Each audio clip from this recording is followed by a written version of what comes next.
Viewers welcome back in our program जी। Doctor साहब साडे कोल अगली लिखत आई है मेघराज सिंह जी दी। ਇਹ ਲਿਖਦੇ ਹਨ ਸਤਿਕਾਰਯੋਗ ਡਾਕਟਰ ਅਮਰਜੀਤ ਸਿੰਘ ਜੀ ਅਤੇ ਭੈਣ ਨੀਲਮ ਕੌਰ ਜੀ। ਵਾਹਿਗੁਰੂ ਜੀ ਕਾ ਖਾਲਸਾ ਵਾਹਿਗੁਰੂ ਜੀ ਕੀ ਫਤਿਹ। ਡਾਕਟਰ ਸਾਹਿਬ ਜੀ ਆਪ ਜੀ ਨੂੰ ਪਤਾ ਹੀ ਹੈ ਕਿ ਜਿਸ ਤਰ੍ਹਾਂ ਕਈ ਹਜ਼ਾਰ ਸਾਲ ਤੋਂ ਬ੍ਰਾਹਮਣਾਂ ਨੇ ਹਿੰਦੂ ਸਮਾਜ ਬਰਬਾਦ ਕੀਤਾ ਹੈ, ਇਸੇ ਤਰ੍ਹਾਂ ਅੱਜ ਇਹ ਸਿੱਖ ਕੌਮ ਨੂੰ ਬਰਬਾਦ ਕਰਨ ਤੇ ਲੱਗਿਆ ਹੋਇਆ ਹੈ।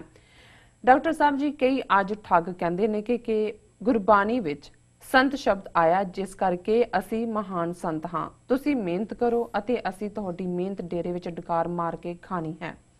असी केवल नाम ही जपना है अते केवल पुत्र दी दात ही देनी है, पुत्रियां दी नहीं जिवें कि इन्हां ठग्गां ने पुत्र बनाउण दी कोई फैक्ट्री लाई होवे।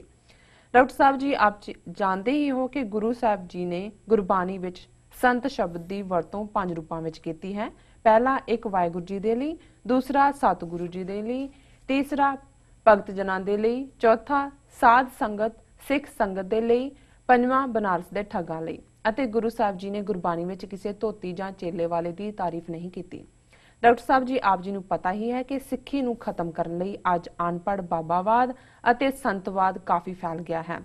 ਇਹ ਸਿੱਖਾਂ ਨੂੰ ਸਿੱਖੀ ਤੋਂ ਦੂਰ ਕਰਨਾ ਚਾਹੁੰਦੇ ਨੇ ਤਾਂ ਕਿ ਸਿੱਖਾਂ ਦੇ ਅੰਦਰ ਦੀ ਅਣਖ ਮਰ ਜਾਵੇ ਅਤੇ ਜਿਨ੍ਹਾਂ ਠੱਗਾਂ ਨੂੰ ਇਹ ਗਲਤ ਫਹਿਮੀ ਹੈ ਕਿ ਗੁਰਬਾਣੀ ਵਿੱਚ ਸੰਤ ਸ਼ਬਦ ਸਾਡੇ ਲਈ ਆਇਆ ਹੈ, ਉਹ ਇਹ ਗੱਲ ਆਪਣੇ ਦਿਮਾਗ ਵਿੱਚੋਂ ਬਾਹਰ ਕੱਢ ਦੇਣ ਕਿ ਗੁਰੂ ਸਾਹਿਬ ਜੀ ਨੇ ਸੰਤ ਸ਼ਬਦ ਦੀ ਵਰਤੋਂ ਕੀਤੀ ਹੈ, ਇਹ ਸਾਡੇ ਲਈ ਹੈ। ਤੁਹਾਡੇ ਲਈ ਗੁਰੂ ਸਾਹਿਬ ਜੀ ਨੇ ਠੱਗ ਦੀ ਵਰਤੋਂ ਕੀਤੀ ਹੈ ਜੋ ਕਿ ਤੁਹਾਡੇ ਤੇ ਸਹੀ ਟੁਕਦਾ ਹੈ। ਜਿਹੜੇ ਮੇਰੇ ਵੀਰ ਭੈਣ ਇਹਨਾਂ ਬਾਬਿਆਂ ਨੂੰ ਸੰਤ ਸਮਝਦੇ ਨੇ ਉਹ ਮੇਰੇ ਵੀਰ ਭੈਣ ਆਪਣੇ ਦਿਮਾਗ ਵਿੱਚੋਂ ਇਹ ਗੱਲ ਬਾਹਰ ਕੱਢ ਦੇਣ ਕਿ ਇਹ ਅਸਲੀ ਸੰਤ ਹਨ। ਉਹ ਸਤਿਗੁਰੂ ਜੀ ਦੇ ਪਿਆਰੇ ਗੁਰਸਿੱਖੋ, ਇਹ ਚੱਜ ਨਾਲ ਸਿੱਖ ਵੀ ਨਹੀਂ ਬਣ ਸਕੇ, ਸੰਤ ਕਿਸ ਤਰ੍ਹਾਂ ਬਣਨਗੇ? ਇਹ ਤੁਹਾਡੀ ਖੂਨ ਪਸੀਨੇ ਦੀ ਕਮਾਈ ਨੂੰ ਵਿਹਲੇ ਬੈਠ ਕੇ ਖਾ ਰਹੇ ਨੇ, ਇਹ ਸੰਤ ਨਹੀਂ ਹੋ ਸਕਦੇ। ਸਾਡਾ ਸਭ ਦਾ ਬਾਬਾ ਸੰਤ ਸਾਹਿਬ ਸ਼੍ਰੀ ਗੁਰੂ ਗ੍ਰੰਥ ਸਾਹਿਬ ਜੀ ਹਨ, ਇਹ ਸਾਨੂੰ ਖਾਣ ਨੂੰ ਦਿੰਦੇ ਨੇ, ਸਾਡੇ ਕੋਲੋਂ ਖਾਂਦੇ ਨਹੀਂ। ਜੀ ਡਾਕਟਰ ਸਾਹਿਬ। ਵਾਹ ਵੀਰ ਮੇਘਰਾਜ ਸਿੰਘ ਜੀ ਦਾ ਬਹੁਤ ਬਹੁਤ ਸ਼ੁਕਰੀਆ। ਉਹ ਸਾਨੂੰ ਲਿਖਦੇ ਨੇ, ਹੁਣ ਤਾਂ ਇਹ ਉਹਨਾਂ ਦੀਆਂ ਲਗਭਗ 6 ਈਮੇਲਸ ਆਈਆਂ ਹੋਈਆਂ ਨੇ ਪਿਛਲੇ ਸਾਰੇ ਪੀਰੀਅਡ ਦੀਆਂ, ਉਹਦੇ ਚੋਂ ਅਸੀਂ ਇੱਕ ਪਿਕ ਕੀਤੀ ਹੈ ਜੀ। ਤੇ ਮੈਨੂੰ ਲੱਗਦਾ ਸੀ ਵੀ ਹੁਣ ਤਾਂ ਉਹ ਨਾਰਾਜ਼ ਹੋ ਜਾਣੇ ਨੇ, ਹੁਣ ਉਹਨਾਂ ਨੇ ਲਿਖਿਆ ਨਹੀਂ ਇਸ ਹਫ਼ਤੇ 'ਚ ਜੀ। ਉਹ ਕਹਿੰਦੇ ਉਹਨਾਂ ਨੇ ਵੀ ਕੋਈ ਫਾਇਦਾ ਨਹੀਂ, ਇਹ ਤਾਂ ਪੜ੍ਹਦੇ ਨਹੀਂ ਹੈਗੇ। ਲੇਕਿਨ ਮੈਂ ਜਦੋਂ ਵੀ ਉਹ ਲਿਖਦੇ ਨੇ ਮੈਂ ਪੜ੍ਹਦਾ ਜ਼ਰੂਰ ਹੈ, ਪਰ ਸਾਡਾ ਇਹ ਯਤਨ ਹੁੰਦਾ ਹੈ ਵੀ ਜਿਹੜੇ ਦੁਨੀਆ ਭਰ ਚੋਂ ਸਾਡੇ ਦਰਸ਼ਕ ਜਾਂ ਸਰੋਤੇ ਸਾਨੂੰ ਲਿਖਦੇ ਨੇ, ਹਰ ਇੱਕ ਦੇ ਵਿਊ ਪੁਆਇੰਟ ਨੂੰ ਅਸੀਂ ਅਕਮੋਡੇਟ ਕਰੀਏ ਜੀ। ਪਰ ਅਸੀਂ ਇਹਨਾਂ ਦੀਆਂ ਭਾਵਨਾਵਾਂ ਔਰ ਜਿਸ ਤਰੀਕੇ ਨਾਲ ਕੰਸਿਸਟੈਂਟਲੀ ਇਹ ਸਾਡੇ ਪ੍ਰੋਗਰਾਮ ਨਾਲ ਜੁੜੇ ਨੇ, ਉਸ ਬਾਰੇ ਕ੍ਰੀਏਟਿਵ ਸੋਚਦੇ ਨੇ, ਉਸ ਦੀ ਅਸੀਂ ਭਾਰੀ ਸ਼ਲਾਘਾ ਕਰਦੇ ਜੀ। ਅੱਜ ਦੀ ਉਹਨਾਂ ਦੀ ਲਿਖਤ ਜਿਹੜੀ ਹੈ ਉਹ ਸਿੱਖ ਪੰਥ ਵਿੱਚ ਪਸਰੇ ਬਾਬਾਵਾਦ ਦੇ ਉੱਤੇ ਹੈ, ਜਿਸ ਬਾਰੇ ਅਕਸਰ ਮੈਂ ਇਹ ਕਹਿੰਦਾ ਕਿ ਜਿਸ ਤਰ੍ਹਾਂ ਨਿਊਕਲੀਅਰ ਵਾਰਫੇਅਰ ਹੁੰਦੀ ਹੈ, ਇਸੇ ਤਰ੍ਹਾਂ ਬਾਬਾ ਵਾਰਫੇਅਰ ਹੈ ਵੀ, ਔਰ ਏਜੰਸੀਆਂ ਨੇ ਸਾਡੇ ਉੱਤੇ ਥੋਪੀ ਹੈ। ਇਹ ਗੱਲ ਅਸੀਂ ਸ਼ੁਰੂ 'ਚ ਹੀ ਜ਼ਿਕਰ ਕਰਦੇ ਹੀ, ਔਰ ਉਹਨਾਂ ਨੇ ਬੜੇ ਖੂਬਸੂਰਤ ਅੰਦਾਜ਼, ਕਿਉਂਕਿ ਗੁਰਬਾਣੀ ਨਾਲ ਵੀ ਜੁੜੇ ਹੋਏ ਨੇ, ਗੁਰਬਾਣੀ ਕੀਰਤਨ ਵੀ ਕਰਦੇ ਨੇ ਜੀ, ਕਿ ਬਾਬਾ ਜਾਂ ਸੰਤ ਸ਼ਬਦ ਖਾਸ ਤੌਰ 'ਤੇ ਜਦੋਂ ਅਸੀਂ ਗੁਰਬਾਣੀ ਪੜ੍ਹਦੇ ਹਾਂ, ਸਭ ਤੋਂ ਮੁਕੰਮਲ ਜਿਹੜਾ ਸੰਤ ਦਾ ਰੂਪ ਹੈ ਉਹ ਅਕਾਲ ਪੁਰਖ ਆਪ ਨੇ, ਕਿਉਂਕਿ ਸਤਿਪੁਰਖ ਨੇ, ਔਰ ਸਤਿਪੁਰਖ ਜਿਨ ਜਾਣਿਆ ਸਤਿਗੁਰ ਤਿਸ ਕਾ ਨਾਉ।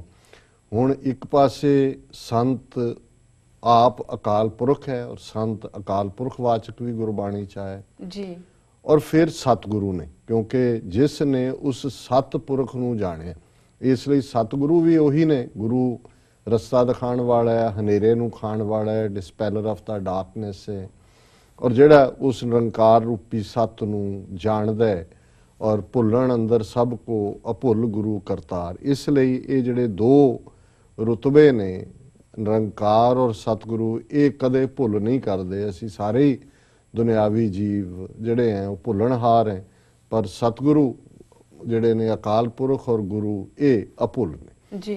ਹੁਣ ਜਿਹੜੇ ਦੂਸਰੇ ਜਿਹੜੇ ਨੇ, ਜਦੋਂ ਅਸੀਂ ਭਗਤ ਜਨ ਦੀ ਗੱਲ ਕਰਦੇ, ਹੁਣ ਪਹਿਲਾਂ ਜਦੋਂ ਅਸੀਂ ਅਕਾਲ ਪੁਰਖ ਦੀ ਗੱਲ ਕਰਦੇ ਹਾਂ ਕਿ ਸੰਤ ਰੂਪ ਨੇ, ਸੰਤ ਸਰਣ ਜੋ ਜਨ ਭਰੇ ਸੋ ਜਨ ਉਦਰਣ ਹਾਰ, ਸੰਤ ਕੀ ਨਿੰਦਾ ਨਾਨਕਾ ਬਹੁਰ ਬਹੁਰ ਅਵਤਾਰ। ਹੁਣ ਇਹ ਸੰਤ ਸ਼ਰਨ ਅਕਾਲ ਪੁਰਖ ਵਾਚਕ ਹੈ, ਅਕਾਲ ਪੁਰਖ ਦੀ ਸ਼ਰਨ 'ਚ ਜਿਹੜਾ ਵੀ ਜਨ ਆਉਂਦਾ ਉਸ ਦਾ ਉਧਾਰ ਹੋ ਜਾਂਦਾ ਹੈ। ਪਰ ਹੁਣ ਇੱਕ ਪਾਸੇ ਜਦੋਂ ਅਸੀਂ ਫੇਰ ਉਸੇ ਹੀ ਸੁਖਮਣੀ ਸਾਹਿਬ 'ਚ, ਜਿਹਦੇ 'ਚ ਕਈ ਵਾਰੀ ਜਿਵੇਂ ਇਹਨਾਂ ਨੇ ਵੀ ਕਿਹਾ ਕਿ ਉਸ ਦੀ ਜਿਹੜੀ ਅਸ਼ਟਪਦੀ ਹੈ, ਸੰਤ ਕਾ ਨਿੰਦਕ ਮਹਾ ਹਤਿਆਰਾ, ਸੰਤ ਕਾ ਨਿੰਦਕ ਪਰਮੇਸ਼ਰ ਮਾਰਾ, ਇਹ ਸਾਰੇ ਦਾ ਆਧਾਰ ਬਣਾ ਕੇ ਇੱਥੇ ਇੱਕ ਗੱਲ ਮੈਂ ਹੋਰ ਵੀ ਕਲੀਅਰ ਕਰਦੇ ਹਾਂ।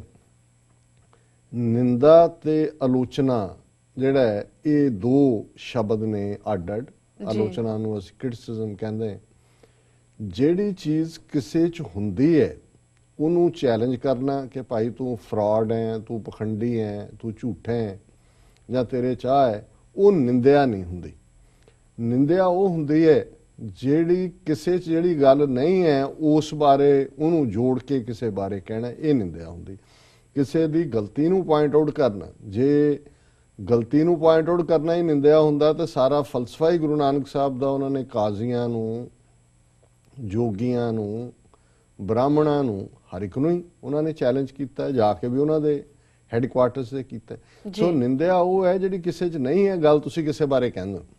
ਸੋ ਜ਼ਾਹਰ ਹੈ ਕਿ ਵੀ ਇਹ ਜਿਹੜਾ ਸੰਤ ਕਾ ਨਿੰਦਕ ਹੈ, ਇਹ ਅਕਾਲ ਪੁਰਖ ਦੀ ਨਿੰਦਾ। ਹੁਣ ਇੱਕ ਉਹ ਪੁਰਖ ਨੇ ਜਿਹੜੇ ਸੱਤ ਦੇ ਰਸਤੇ ਤੇ ਤੁਰੇ ਹੋਏ ਨੇ, ਜਿਨ੍ਹਾਂ ਨੂੰ ਅਸੀਂ ਭਗਤ ਜਨ ਕਹਿੰਦੇ ਹਾਂ। ਜਨ ਦਾ ਮਤਲਬ ਉਹ ਇਨਸਾਨ ਜਿਹੜਾ ਰੱਬ ਦਾ ਹੋ ਗਿਆ ਜੀ। ਤੇ ਫਿਰ ਜਦੋਂ ਜਿਹੜਾ ਰੱਬ ਦਾ ਹੋ ਜਾਂਦਾ ਹੈ, ਔਰ ਕਬੀਰ ਸਾਹਿਬ ਦਾ ਅਸੀਂ ਇਹ ਪੜ੍ਹਦੇ ਹਾਂ, ਜਿਹੜਾ ਉਹਨਾਂ ਦਾ ਪੂਰਾ ਸ਼ਬਦ ਹੈ ਕਿ ਭਾਈ ਰੋੜਾ ਹੋਏ ਰੋ ਬਾਟਕਾ, ਤਜ ਮਨ ਕਾ ਅਭਿਮਾਨ, ਤੂੰ ਰੋੜਾ ਹੋ ਜਾ, ਤੂੰ ਪਾਣੀ ਹੋ ਜਾ। ਫਿਰ ਕਿਆ ਨਹੀਂ, ਪਾਣੀ ਵੀ ਸੀਰਾ ਤਾਤਾ ਹੋਏ, ਉਹ ਵੀ ਗਰਮ ਠੰਡਾ ਹੁੰਦਾ ਹੈ। ਔਰ ਘੱਟਾ ਬਣ ਜਾ, ਜੇ ਘੱਟਾ ਉਹ ਵੀ ਅੱਖ 'ਚ ਪੈ ਤੇ ਅੱਖ ਨੂੰ ਦਿਖਾ ਦਿੰਦਾ।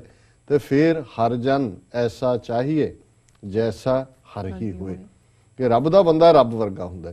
ਸੋ ਇਹ ਸੰਤ ਸ਼ਬਦ ਜਿਹੜੇ ਉਹ ਰੱਬ ਨੂੰ ਪਰਨਾਏ ਹੋਏ, ਇਹ ਨਹੀਂ ਵੀ ਉਹ ਆਪਣੇ ਆਪ ਨੂੰ ਸੰਤ ਕਹਿੰਦੇ ਨੇ, ਉਹ ਆਪ ਤਾਂ ਜਨ ਹੁੰਦੇ ਨੇ। ਉਹ ਤਾਂ ਗੁਰਸਿੱਖਾਂ ਕੀ ਹਰ ਧੂੜ ਦੇ ਹਮ ਪਾਪੀ ਪੀਗਾ, ਉਹ ਤਾਂ ਇਹ ਕਹਿ ਰਹੇ ਹੁੰਦੇ ਨੇ। ਲੋਕ ਕਹਿੰਦੇ ਨੇ ਕਿ ਭਾਈ ਇਹ ਜਿਹੜਾ ਸੱਤ ਨੂੰ ਪਰਨਾਇਆ ਹੋਇਆ ਇਨਸਾਨ ਸਤ ਪੁਰਖ ਹੈ। ਉਸ ਦੇ ਲਈ ਸ਼ਬਦ ਜੇ ਅਸੀਂ ਸਤਕਾਰ 'ਚ ਗੁਰਮੁਖ, ਸੰਤ, ਜਾਂ ਕਈ ਵਾਰ ਅਸੀਂ ਪਿਆਰ 'ਚ ਬਾਬਾ ਜੀ, ਇਹ ਇੱਕ ਰਿਸਪੈਕਟੇਬਲ ਵਰਡਸ ਨੇ। ਨਾ ਤਾਂ ਉਹ ਬਾਕੀਆਂ ਨਾਲੋਂ ਵੱਖਰੇ ਨੇ, ਕਿਉਂਕਿ ਸਿੱਖੀ 'ਚ ਸਭ ਤੋਂ ਉੱਤਮ ਸ਼ਬਦ ਜਿਹੜਾ ਹੈ ਉਹ ਭਾਈ ਹੈ, ਭਰਾ ਹੈ। ਲੇਕਿਨ 20ਵੀਂ ਸਦੀ 'ਚ ਅਸੀਂ ਦੇਖਿਆ ਸੰਤ ਅਤਰ ਸਿੰਘ ਮਸਵਾਣੇ ਜੀ ਦੇ ਹਵਾਲੇ ਨਾਲ, ਜਾਂ ਸੰਤ ਜਰਨੈਲ ਸਿੰਘ ਖਾਲਸਾ ਪਿੰਡਾਂ ਵਾਲਿਆਂ ਦੇ ਹਵਾਲੇ ਨਾਲ, ਇਹ ਉਹ ਜਿਹੀਆਂ ਸ਼ਖਸੀਅਤਾਂ ਨੇ ਜਿਨ੍ਹਾਂ ਨੇ ਆਪਣੀ ਕਥਨੀ ਤੇ ਕਰਨੀ ਇੱਕ ਕਰਕੇ ਉਹ ਆਨਰ ਅਰਨ ਕੀਤਾ ਹੈ। ਲੇਕਿਨ ਇਹਦੇ ਬਾਵਜੂਦ ਕਦੇ ਜਿਹੜੇ ਨੇ ਪਿੰਡਾਂ ਵਾਲੇ ਉਹ ਕਿਸੇ ਨੂੰ ਮੱਥਾ ਨਹੀਂ ਸੀ ਟੇਕਣ ਦਿੰਦੇ। ਫਤਿਹ ਬੁਲਾਉਣ ਦੀ ਗੱਲ ਔਰ ਆਪਣੇ ਲਈ ਉਹ ਇਸ ਕਿਸਮ ਦੇ ਸ਼ਬਦ ਵਰਤਦੇ ਸਨ ਜਿਹੜੇ ਬਿਲਕੁਲ ਨਿਮਰਤਾ ਦੇ ਨਾਲ ਭਰੇ ਹੋਏ ਹੁੰਦੇ ਸਨ। ਤੇ ਫਿਰ ਉਹਨਾਂ ਨੇ ਪੰਜਵਾਂ ਕਿਹਾ ਕਿ ਬਨਾਰਸ ਕੇ ਠੱਗ। ਇਹ ਨਹੀਂ ਹੈ ਵੀ ਬਨਾਰਸ ਦੇ ਠੱਗਾਂ ਨੂੰ ਸੰਤ ਕਿਹਾ ਉਹਨਾਂ ਨੇ, ਕਿਉਂਕਿ ਹੁਣ ਬਨਾਰਸ ਹਿੰਦੂਤਵਾ ਦੀ ਕੈਪੀਟਲ ਹੈ। ਵੱਡੇ ਵੱਡੇ ਬ੍ਰਾਹਮਣ ਕਖਾਈਆਂ ਧੋਤੀਆਂ ਬੰਨ ਕੇ ਉੱਥੇ ਆਪਣੇ ਆਪ ਨੂੰ ਬ੍ਰਹਮ ਗਿਆਨੀ ਬਣ ਕੇ ਬੈਠੇ ਹੋਏ ਨੇ। ਸੋ ਗੁਰੂ ਸਾਹਿਬ ਨੇ ਉਹਨਾਂ ਨੂੰ ਵੀ ਜਿਹੜਾ ਗੁਰਬਾਣੀ ਦੇ ਅੰਦਰ, ਭਾਵੇਂ ਕਬੀਰ ਸਾਹਿਬ ਦੇ ਸ਼ਬਦ ਨੇ ਇਸ ਵਰਤਾਇਆ ਕਿ ਭਾਈ ਉਹ ਹਰ ਕੇ ਸੰਤ ਨਾ ਆਖੀਏ ਬਨਾਰਸ ਕੇ ਠੱਗ, ਕਿ ਵੀ ਉਹਨਾਂ ਦੇ ਜਿਹੜੇ ਨੇ ਉਹ ਲੋਟੇ ਬੜੇ ਲਿਸ਼ਕਦੇ ਨੇ ਔਰ ਉਹਨਾਂ ਨੇ ਬੜੀਆਂ ਜਿਹੜਾ ਆਪਣੇ ਆਪ ਨੂੰ ਪ੍ਰੈਜ਼ੈਂਟ ਕੀਤਾ ਹੋਇਆ, ਪਰ ਉਹ ਹਰ ਕੇ ਸੰਤ ਨਾ ਆਖੀਏ ਗਲੀ ਜਿਨ੍ਹਾਂ ਜਪ ਮਾਲੀਆਂ, ਕਿ ਗਲਾਂ 'ਚ ਮਾਲਾ ਪਾਈਆਂ ਹੋਈਆਂ, ਬੜੇ ਲਿਸ਼ਕਦੇ ਲੋਟੇ ਨੇ ਉਹਨਾਂ ਕੋਲ, ਪਰ ਉਹ ਹਰ ਕੇ ਸੰਤ ਨਾ ਆਖੀਏ ਬਨਾਰਸ ਕੇ ਠੱਗ। ਸੋ ਇਹ ਕੋਈ ਤੋਂ ਇਹ ਅੰਦਾਜ਼ਾ ਨਾ ਲਾਏ ਵੀ ਉਹਨਾਂ ਨੇ ਸੰਤ ਕਿਹਾ। ਇਹ ਉਹਨਾਂ ਨੇ ਕਿਹਾ ਕਿ ਇਹ ਜਾਲੀ ਨੇ। ਸੋ ਇਹ ਜਦੋਂ ਹੁਣ ਅਸੀਂ ਅਸਲੀ ਸੰਤਾਂ ਦੀ ਗੱਲ ਕੀਤੀ, ਉਹ ਤਾਂ ਨਿਰੰਕਾਰ ਅਕਾਲ ਪੁਰਖ ਉਸ ਦੇ ਰਸਤੇ ਤੇ ਤੁਰੇ ਹੋਏ। ਤੇ ਫਿਰ ਚੌਥਾ ਉਹਨਾਂ ਨੇ ਕਿਹਾ ਸੀ ਸਤ ਸੰਗਤ ਜੀ। ਜਦੋਂ ਅਸੀਂ ਐਡਰੈਸ ਕਰਦੇ ਹਾਂ ਕਿ ਸਾਧ ਸੰਗਤ ਜੀ, ਹੁਣ ਸਾਧ ਉਹ ਹੈ ਜਿਹਨੇ ਮਨ ਨੂੰ ਸਾਧਿਆ ਹੋਇਆ ਹੈ। ਸੰਤ ਸੱਤ ਦੇ ਨਾਲ ਹੈ, ਸਾਧ ਸਾਧਨਾ ਨੂੰ।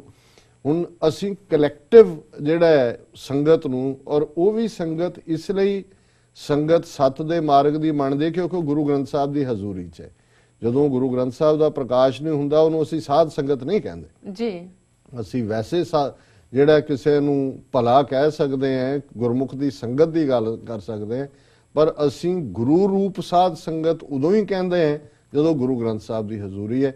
ਕਿਉਂਕਿ ਉਸ ਸੰਗਤ ਰੂਪ ਦੇ ਵਿੱਚ ਭਾਵੇਂ ਕੋਈ ਚੋਰ ਹੈ, ਕੋਈ ਠੱਗ ਹੈ, ਉਹ ਉੱਥੇ ਸੰਗਤ ਰੂਪ ਦੇ ਵਿੱਚ ਜਦੋਂ ਆ ਜਾਂਦਾ ਤੇ ਅਸੀਂ ਉਸ ਨੂੰ ਵੀ ਫਤਿਹ ਬੁਲਾਉਂਦੇ ਜੀ, ਗੁਰੂ ਅੱਗੇ ਮੱਥਾ ਟੇਕਦੇ, ਸੰਗਤ ਨੂੰ ਫਤਿਹ ਬੁਲਾਉਂਦੇ। ਸੋ ਬਾਕੀ ਜਿਹੜਾ ਹੈ ਜਿਹੜੇ ਬਨਾਰਸ ਕੇ ਠੱਗ ਨੇ ਉਹਨਾਂ ਤੋਂ ਬਚਣ ਦੀ ਲੋੜ ਹੈ। ਔਰ ਉਹਨਾਂ ਨੇ ਬਿਲਕੁਲ ਠੀਕ ਕਿਹਾ ਕਿ ਵੀ ਜਿਹੜੇ ਸਿੱਖ ਹੀ ਨਹੀਂ ਬਣ ਸਕੇ ਉਹਨਾਂ ਨੇ ਸੰਤ ਕੀ ਬਣਾਉਣਾ ਤਾਂ ਆਮ ਨਹੀਂ ਹੈ ਵੀ ਇਹ ਠੀਕ ਹੈ ਵੀ ਖੂਨ ਪਸੀਨੇ ਦੀ ਕਮਾਈ ਆਮ ਗੁਰਸਿੱਖਾਂ ਦੀ ਜਿਹੜੀ ਆ ਉਹ ਡਕਾਰਦੇ ਨੇ। ਔਰ ਮੈਂ ਸਮਝਦਾ ਵੀ ਜਿਹੜੇ ਭਲੇ ਰੱਬ ਦੇ ਨਾਂ ਨਾਲ ਜੋੜਨ ਵਾਲੇ ਨੇ ਫਕੀਰ ਰੱਬ ਦੇ ਬੰਦੇ, ਉਹਨਾਂ ਨੂੰ ਅਸੀਂ ਹਮੇਸ਼ਾ ਹੀ ਜਿਹੜਾ ਉਹਨਾਂ ਨੂੰ ਸਤਿਕਾਰਦੇ ਔਰ ਇਹ ਪਤਾ ਵੀ ਹੁੰਦਾ ਹੈ। ਜੀ ਔਰ ਇਸ ਕਿਸਮ ਦੇ ਫਰਾਡ ਹੁਣ ਆਏ ਜਿਹੜੇ ਦੂਸਰਿਆਂ 'ਚ ਵੀ ਜਾ ਬੜੇ, ਕੋਈ ਆਸਾਰਾਮ ਨਿਕਲ ਆਇਆ, ਕੋਈ ਦੂਜਾ ਨੇ, ਹੁਣ ਕੀ ਕਰਤੂਤਾਂ ਸਾਹਮਣੇ ਆਈਆਂ ਨੇ। ਔਰ ਆਪਣਿਆਂ ਦਾ ਵੀ ਜਿਹੜਾ ਇਸ ਕਿਸਮ ਦਾ ਜਿਹੜੇ ਪੰਥ ਦੇ ਵਿਹੜੇ ਦੇ ਸਾਧੂ ਨੇ ਜਾਂ ਜਿਹੜੇ ਇਸ ਪਾਸੇ ਜਿਨ੍ਹਾਂ ਨੇ ਜੀਵਨ ਦਿੱਤਾ ਹੋਇਆ, ਅਸੀਂ ਇਸ ਗੱਲ ਦੇ ਵੀ ਹੱਕ 'ਚ ਨਹੀਂ ਹੈ ਜਿਵੇਂ ਇੱਕ ਕਲਾਸ ਕੇ ਜੀ ਤੁਸੀਂ ਸਾਰਿਆਂ ਨੂੰ ਹੀ ਇੱਕ ਵੱਡਿਓ ਹੀ ਕਹੋ ਕਿ ਜੀ ਸਾਰੇ ਹੀ ਫਰਾਡ ਨੇ। ਪਰ ਜਦੋਂ ਤੁਸੀਂ ਆਲਾ ਦੁਆਲਾ ਦੇਖਦੇ ਹੋ ਬਹੁਤਾ ਹਿੱਸਾ ਜਿਹੜਾ ਹੈ ਫਰਾਡ ਹੈ ਜੀ, ਉਹ ਫਰਾਡ ਵੀ ਵਿਕਦਾ। ਜਿਹੜੇ ਭਲੇ ਨੇ ਉਹ ਤਾਂ ਲੁਕਦੇ ਫਿਰਦੇ ਨੇ, ਉਹ ਤਾਂ ਜਿਹਨੇ ਪਾਇਆ ਉਹਨਾਂ ਛੁਪਾਇਆ, ਜਿਵੇਂ ਆਮ ਪੰਜਾਬੀ 'ਚ ਕਹਿੰਦੇ ਨੇ ਕਿ ਉਹ ਤਾਂ ਲੁਕਦੇ ਫਿਰਦੇ ਨੇ ਕਿ ਭਾਈ ਉਹਨਾਂ ਦੇ ਕੋਲ ਜਿਹੜਾ ਉਹ ਆਪਣਾ ਆਪ ਜ਼ਾਹਰ ਨਾ ਕਰਨ। ਸੋ ਇਹਨਾਂ ਦਾ ਵੀਰ ਮੇਘਰਾਜ ਸਿੰਘ ਜੀ ਦਾ ਬਹੁਤ ਬਹੁਤ ਧੰਨਵਾਦ, ਉਹਨਾਂ ਨੇ ਸਾਨੂੰ ਲਿਖਿਆ। ਜੀ ਡਾਕਟਰ ਸਾਹਿਬ ਇਸ਼ਾਰਾ ਵੀ ਹੋ ਗਿਆ ਬ੍ਰੇਕ ਤੇ ਜਾਣ ਦਾ। ਵਿਊਅਰਸ ਤੁਸੀਂ ਨਾਲ ਇਸ ਤਰ੍ਹਾਂ ਬਣੇ ਰਹੋ, ਮਿਲਦੇ ਹਾਂ ਆਫਟਰ ਦਿਸ ਸ਼ਾਰਟ ਬ੍ਰੇਕ।